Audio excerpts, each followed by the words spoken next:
آئیے حضرات اس آیت کریمہ کا تلاوت کرنے کا شرف حاصل کیا۔ اس کا ترجمہ بیان کرنے سے پہلے سب سے پہلے گنبد خضرا میں آرام فرمانے والے آقا ہماری رکے و مصالح شہنشاہ وفات خدا کی محبوب آمنہ کے پیارے حضرت محمد مصطفیٰ صلی اللہ علیہ وسلم کے بعد عالیہ میں درود پاک کا نذرانہ پیش کریں۔ پڑھیں آواز بلند اللہم صلی اللہ سیدنا مولانا محمد السلام علیکم یا رسول اللہ۔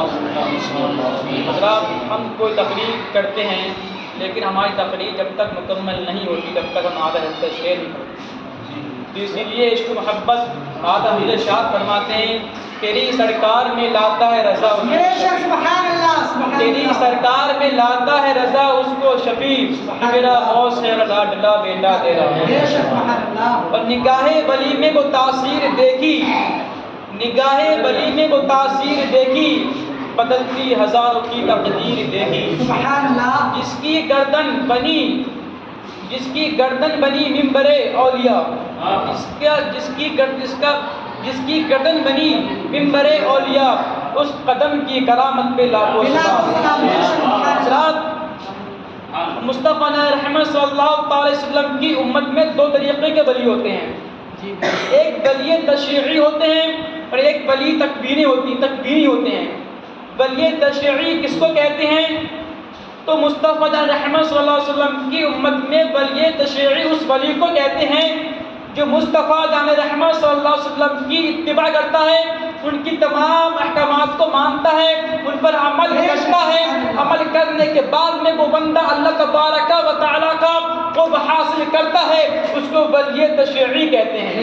حضرات ولی تکوینی اس ولی کو کہتے ہیں، اس ولی کی یہ شان ہے یعنی کہ وہ دنیا کی تمام چیزوں کو جو سفید اور کالی ہوتی ہیں تمام چیزوں کا تصرف کر لیتے ہیں اللہ تبارک و تعالیٰ کے حکم سے، اس کو ولی تکوینی کہتے ہیں۔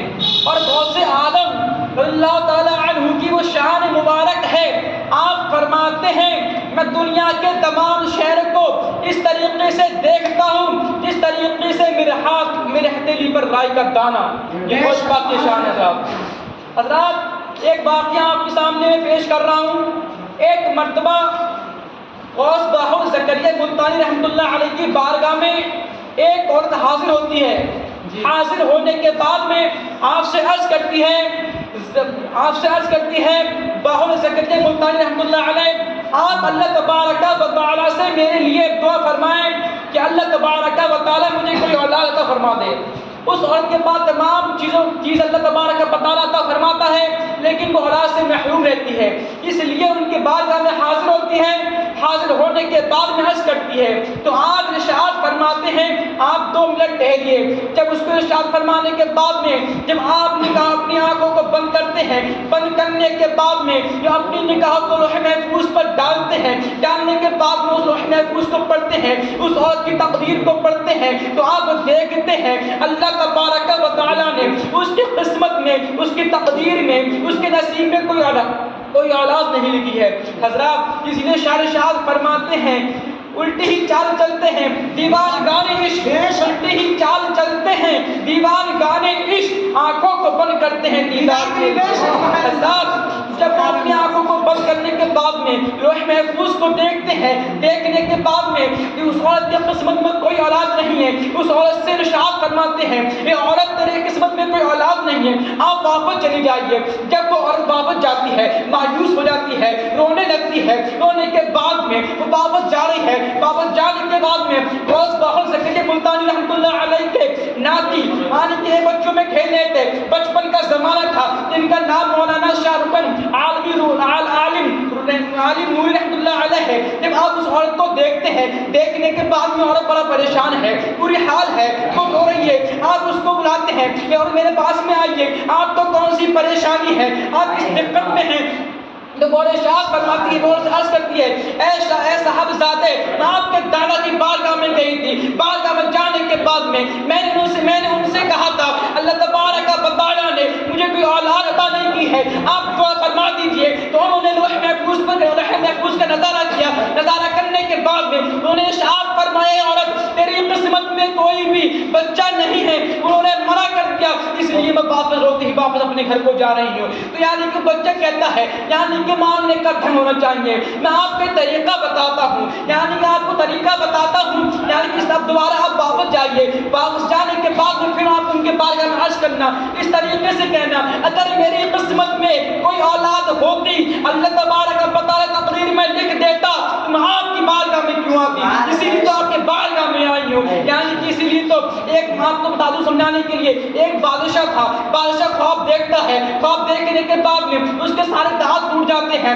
خواب یعنی جو خوابوں کی تعبیر دیکھتے ہیں ان کو بلاتا ہے, بلانے کے بعد میں خوابوں کی جو تعبیر کرنے والا ہوتا ہے وہ بادشاہ کے بارگاہ میں حاضر ہوتا ہے. حاضر ہونے کے بعد میں اس سے وہی کہتا ہے یعنی کہ میں نے یہ خواب دیکھا ہے, اس کی تعبیر کیا ہے, تو وہ خوابی جو تعبیر دیکھنے والا ہوتا ہے وہ کہتا ہے یعنی کہ آپ کے تمام رشتہ دار مر جائیں گے اور آپ باقی رہیں گے. یعنی کہ بادشاہ کو غصہ آتا ہے, جلال آتا ہے, کہتا ہے اس کے گردن کاٹ دو, جب میرے تمام رشتہ دار تمام اسیر فاری مر جائیں گے تو میں جگہ کے لیے کیا کروں گا. حضرت محمد اس کی سر کو قلم کر کے جاتا ہے. اس کے بعد میں دوسرے تعبیر خواہ کو بلایا جاتا ہے, جب بادشاہ کے بارگاہ میں حاضر ہوتا ہے, حاضر ہونے کے بعد میں اس سے یہ اس کو معاملہ بتاتا ہے, ایسا ایسا معاملہ ہے, میں نے اس طریقے سے خواب دیکھا ہے. دیکھنے کے بعد میں وہ جو خوابوں کی تعبیر بتاتے ہیں وہ عرض کرتا ہے اے بادشاہ سلامت, آپ کی عمر بہت لمبی ہوگی, آپ تمام رشتہ داروں میں سے سب سے زیادہ جئیں گے.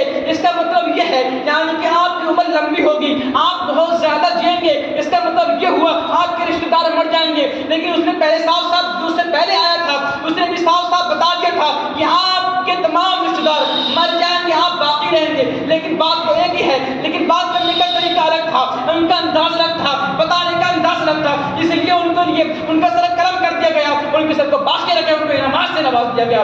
اسی طریقے سے وہ عورت جاتی ہے, ان کو مارنے کا سلیقہ نہیں تھا, طریقہ نہیں تھا. جب ان کے نام کی مولانا شاہ معلم نور رحمۃ اللہ علیہ اس کو طریقہ بتاتے ہیں وہ دوبارہ ان کی بارگاہ میں واپس جاتی ہے. واپس جانے کے بعد عرض کرتی ہے سرکار اگر میری قسمت میں اگر اللہ تبارک و تعالیٰ نے کوئی اولاد لکھی ہوتی تو میں آپ کی بارگاہ میں کیوں آتا.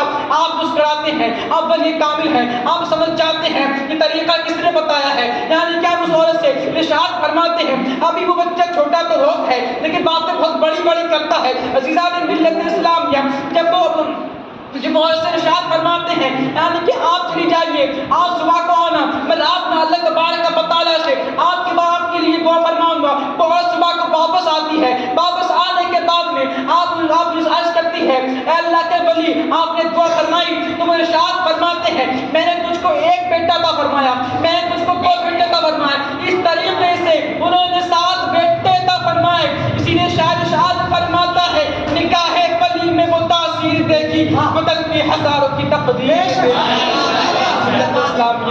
اب میں نے آیت کریمہ کا پڑھنے کا شرف حاصل کیا, اب اس کا ترجمہ آپ کو بیان بتاتا ہوں. یعنی کہ اللہ تبارک و تعالی ارشاد فرماتا ہے خبردار بے شک اللہ کے ولیوں کو نہ کوئی کم ہے نہ وہ کبھی رنجیدہ ہوتے ہیں. اس کے آگے ارشاد فرماتا ہے وہ لوگ ایمان لائے اور جو پرہیزگار ہیں جو متقی ہوتے ہیں. اس کے آگے ارشاد فرماتا ہے ان کے لیے خوشخبری ہے, دنیا میں بھی خوشخبری ہے, آخرت میں بھی خوشخبری ہے. اور جو بات اللہ تبارک و تعالی لکھ دیتا ہے اس کے تمام باتوں کو پورا کرتا ہے, اس کی بات سے مکرنے والا نہیں ہے. لا تبدیل بکلمات اللہ, جو اللہ تبارک و تعالی نے قرآن مقدس میں کلمے لکھ دیے وہ کلمات کبھی واپس وہ کبھی ایسا کلمہ ہو نہیں تب جو نہ ہو کے ہے وہ ہو کر ہی رہتا ہے. اور یہ ان کے لیے بڑی کامیابی ہے. عزیزان ملت اسلامیہ, یعنی کہ اللہ آپ جانتے ہیں بھی تنبیہ کے لیے آتا ہے. آپ شرح میں عامل میں آپ نے اس کی وضاحت پڑھی ہوگی. انہا المشبہ بالفعل تحقیق کے لیے آتا ہے. یہاں پر غور کرنے کا مقام ہے.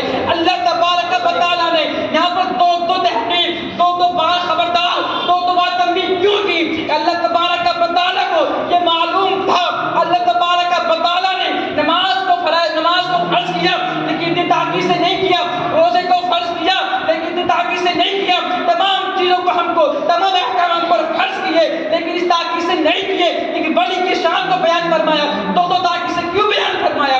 اللہ تبارک و تعالیٰ کو یہ معلوم تھا کچھ لوگ بھی پیدا ہوں گے کہ نماز کو بھی مانیں گے, زکات کو بھی ادا کریں گے, حج کو بھی کریں گے, لیکن کوئی ولی کا انکار کرے گا, کوئی نبی کا انکار کرے گا. اس لیے اللہ تبارک و تعالیٰ نے دو خبر, دو تنبیہ سے اپنے بندوں کو آگاہ فرمایا. خبردار بے شک اللہ بندوں کو نہ کسی چیز کا غم ہے نہ کبھی رنجیدہ ہوتے ہیں. کیا ارشاد فرمایا والذین آمنوا وکانوا یتقون، وہ لوگ جو ایمان لائے. حضرت محترم ایک حدیث پاک میں ہے اللہ کے پیارے محبوب ارشاد فرماتے ہیں یعنی کہ اسلام کے 70 سے اوپر درجات ہیں، شعبے ہیں، حصے ہیں. اس میں سے سب سے افضل حصہ کیا ہے؟ لا الہ الا اللہ محمد رسول اللہ، یعنی کہ کلمہ طیب کو یقینی جاننا، اس پر ایمان لانا. اس کا جو مقصد ہے، جو مقصد ہے، اس مقصد کے تحت ہم کو عمل کرنا. وہ سب سے چھوٹا نچلا درجہ اس کا بیان فرمایا یعنی کہ رستہ سے تکلیف دہ چیز کو ہٹا دینا، یہ اسلام کا حصہ ہے. اس کے بعد ارشاد فرمایا یعنی کہ حیا ایمان کا حصہ ہے. حضرات محترم اس سے یہ معلوم ہوا الذین آمنوا سے مراد وہ ہے یعنی کہ 72 حصے بیان فرمائے، 72 کی تمام تفصیل نہیں بیان فرمائی لیکن 2-3 بات بیان فرمائی. اس طریقے سے جو آمنوا ایمان لائے، جو اللہ کے ولی ایمان لاتے ہیں، ایمان والے ہوتے ہیں، تو فرائض سے لے کر واجبات سے لے کر مستحبات سے لے کر نوافل سے لے کر ذکر اللہ سے لے کر تلاوت سے لے کر اور اتنی نوافل ہیں، اتنے مستحبات ہیں، تمام اس میں شامل ہوتے ہیں. تو وہی لوگ ایمان والے ہوتے ہیں. اس کا برعکس ارشاد فرمایا یعنی کہ الذین آمنوا وکانوا یتقون، وہ لوگ جو وہ لوگ ڈرتے ہیں یعنی کہ ان تمام چیزوں سے یعنی کہ اس میں یہ تمام باتیں شامل ہیں، حرام سے لے کر مکروہ تنزیہی سے جو بندے پرہیز کرتے ہیں. تو اس سے معلوم یہ ہوا ولی وہی ہوتا ہے جو فرائض کو ادا کرتا ہے، واجبات کو ادا کرتا ہے، سنت کو ادا کرتا ہے، مستحبات کو ادا کرتا ہے، وہ حرام سے بچتا ہے اور مکروہ تحریمی سے بچتا ہے، مکروہ تنزیہی سے بچتا ہے. جو معاملات اللہ اس کے رسول نے ہم پر فرض کیے ان کو ادا فرماتا ہے اور جن سے منع فرمایا اسے باز رہتا ہے. ولی بننے کا حق اسی کو ہوتا ہے. الحمدللہ.